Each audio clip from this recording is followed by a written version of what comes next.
नमस्कार साथियों।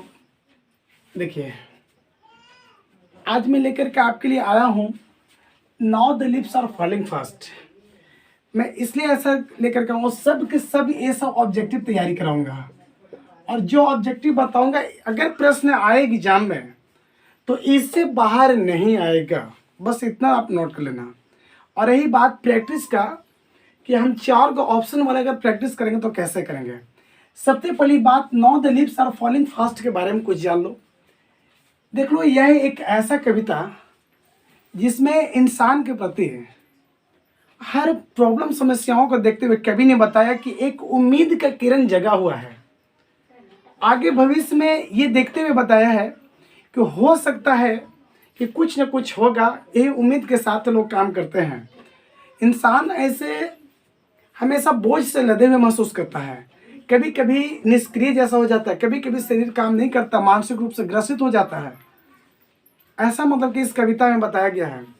लेकिन बात ऐसा है कि इस कविता में जो कवि हैं बताते हैं कि आखिर पूरी जंगल जब सारी पत्तियां जब झड़ जाती है पेड़ों से तो जंगल वीरान जैसा लगता है। जो इसमें नाइटिंगेल होते हैं, बुलबुल, वो गूंगे जैसे हो जाते हैं। ऐसा करके इसमें कभी कुछ बताया और फिर भी एक नई उम्मीद होती है कि जंगल फिर हरा भरा होगा। उसी प्रकार से इंसान भी हमेशा बोझ से लदे दुखों का अंबार पड़ा हुआ है, लेकिन एक नई किरण, नई आशा के साथ कि आज नहीं तो कल वो ठीक ठाक हो जाएगा। इसी प्रकार के ये कविता में एक कवि बात बताए हैं।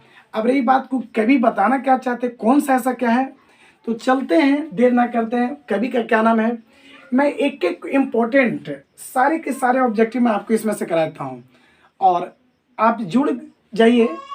और यदि आप वीडियो देखते हैं तो लाइक भी करिएगा, ठीक है।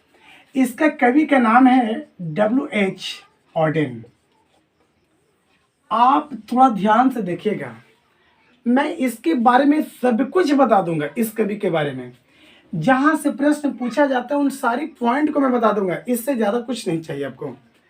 पहले ध्यान दीजिएगा, एक एक पॉइंट मेरा यहाँ पे जो इंडिकेट रहेगा, आप उसे देखने की कोशिश करना। W.H. ऑडेन का पूरा नाम है विंस्टन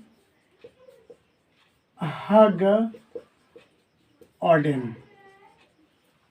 विंस्टन हग ऑडेन हो गया एक चीज। दूसरा, इसका लाइफ स्पेन के बारे में बात कर लो। आपको दिखाई पड़ रहा होगा, अगर नीट एंड क्लीन तो थोड़ा सा देखते रहिए, लाइक जरूर कर दे। लाइफ स्पेन के बारे में बात करते हैं। बाबू, इनका 1907 में जन्म हुआ था। 1907 और 1973, 1907 में जन्म, 1973 में मर गए थे। ध्यान रखिएगा, इनका जन्म इंग्लैंड में हुआ था। कहाँ हुआ था? इंग्लैंड में। हम क्या बता रहा हूँ आपको, थोड़ा सा एकदम देखते रहिएगा। एक एक पॉइंट मैं आपको समझाना चाहूँ। एग्जाम में इससे बाहर आएगा तब ना, एकदम अगर इससे प्रश्न आया तो समझ जाना मैं जितना बता रहा हूँ उसी के बीच से। और क्या नोट कर लेना पॉइंट, मैं जो बता रहा हूँ उसे देख लेना। लाइफ स्पेन 1907 से 1973। अच्छा, इंग्लैंड में बाबू, इंग्लैंड में इन्होंने पढ़ाई किया, सब कुछ किया। लेकिन क्या होता है, किसी प्रकार से ये 1939 में 1939 में देख लेना, ठीक है। मतलब 1939 में क्या कहते हैं, ध्यान दीजिए, लेफ्ट इंग्लैंड की जगह पे आपको एग्जाम में बाबू लेफ्ट की जगह पे लिव भी मिल सकता है। मतलब कि 1939 में क्या ये इंग्लैंड को छोड़ दिए थे, इंग्लैंड में नहीं रहते, ठीक ना। अच्छा, जब इंग्लैंड को छोड़ दिए तो क्या होता है कि ये देखो, पहले ध्यान देते रहना। इंग्लैंड को छोड़ने के बाद में क्या होता है, वह हमेशा के लिए ऑल्सो ऑलवेज, ठीक है, जो भी कहिए, हमेशा के लिए ऑल्सो सेटल्ड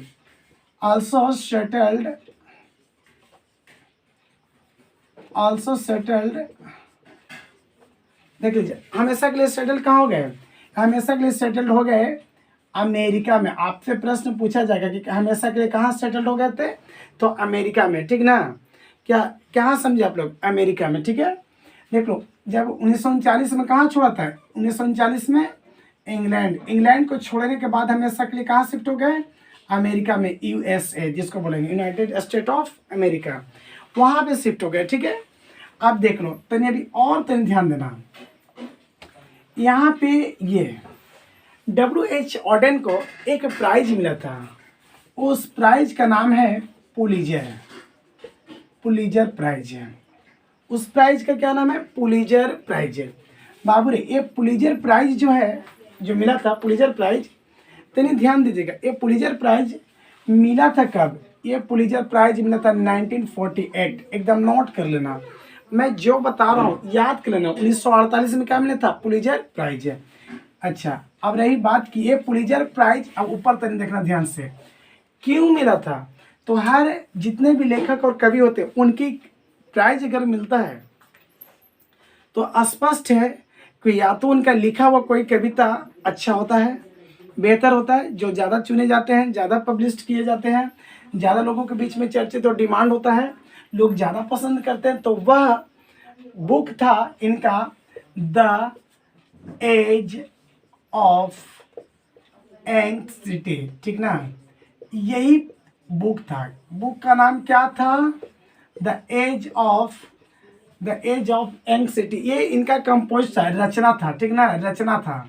और इसी के चक्कर में, मतलब यह इतना बेहतर रचना था, या कौन, ये द एज ऑफ एंग्जाइटी इतना बढ़िया रचना था कि इसी रचना के लेकर के क्या मिला था? पुलिजर प्राइज मिला था। कुछ समझ में आ रहा है ना? पुलिजर प्राइज मिला था। अब देखो, आखिर पुलिजर प्राइज मिला बाबू, तो पुलिजर प्राइज मिला कब था? एक पुलिजर प्राइज मिला था 1948। कब मिला था? 1948 में। ध्यान रखिएगा, पुलिजर प्राइज कब मिला था? 1948 में मिला था। अब देख लो, यहाँ पे जब भी कोई भी रचना करते थे, कुछ भी लिखने का काम करते थे, तो हमेशा पता क्या रहते थे? अपने वर्क से हमेशा सीरियस रहते थे। ये नहीं कि मन शौकीन है, ठीक है, हमेशा क्या रहते थे? ये सीरियस रहने के काम करते थे। ठीक ना, अब देख लो, आपसे प्रश्न पूछे जाएगा एग्जाम में कि now the leaves are falling fast, मतलब कि who by the wrote now the leaves are falling fast, WH Auden. अच्छा, इसका क्या नाम, पूरा नाम क्या हो गया? गिस्टन हक ऑडेन। लाइफ स्पेन क्या हो गया? 1907 to 1973। इसका जन्म मरण हो गया 1939 में। क्या कहते? इंग्लैंड को छोड़ देते। अच्छा, इंग्लैंड को छोड़ने के बाद कहाँ सेटल हो गए? अमेरिका में हो गए। इन्हें एक प्राइज मिला था, क्या मिला था? पुलिजर प्राइज मिला था। कब मिला था? 1948 मिला था। कब मिला था? 1948 मिला था। आखिर क्यों मिला था? तो द एज ऑफ एंग्जाइटी इनका एक, मतलब क्या रचना था, कंपोज था। इसी चक्कर में, इसी संदर्भ में इनको क्या मिला था? मतलब कि पुलिजर प्राइज मिला था। हाँ, एक प्रश्न और आपको ऐसा मिल गया कि now the leaves are falling fast कैसी रचना है? तो आप यहाँ पे ऑप्शन अगर मिलेगा ना लिरिक, तो समझ जाएगा, यानी कि ऐसा जो गीत गाए जाने वाले, मतलब कि या एक कविता है। ठीक है, देख लो, इनकी जो रचना है दो भाग में बटा था। किनका? WH ऑडेन की जो रचना है दो भाग में बटा था। कैसे बटा था? तो देख लो, जब ये ब्रिटिश में रहते थे, यानी कि जब इंग्लैंड में रहते थे, तो वहाँ की रचना अलग हो गया। वहाँ से 1939 में कहाँ चले आ गए? अमेरिका, तो यहाँ की रचना अलग हो गया। ठीक है, तो इस प्रकार के कहीं ना कहीं आता है। देख लो, इस पाठ में एक चीज और ध्यान रखिएगा, इस पाठ में एक लाइन में, कविता में आया है नर्स। ध्यान दीजिएगा, ये हमेशा एग्जाम में पूछा जाता है। What means of nurse? Nurse का मतलब यहाँ पे इस लाइन, कविता के लाइन में क्या है? तो ध्यान देना डियर स्टूडेंट्स, नर्स का मतलब यहाँ पर क्या करेंगे? 4 गो ऑप्शन मिलेगा ना, तो कहीं पर अगर ट्री दिखाई पड़ेगा, ट्री पेड़, तो यहाँ पे मतलब कि इससे संबंधी, नर्स का यहाँ पे संबंध किससे हो गया? ट्री से। ठीक ना, पेड़ से संबंधित हो गया। ठीक है, तो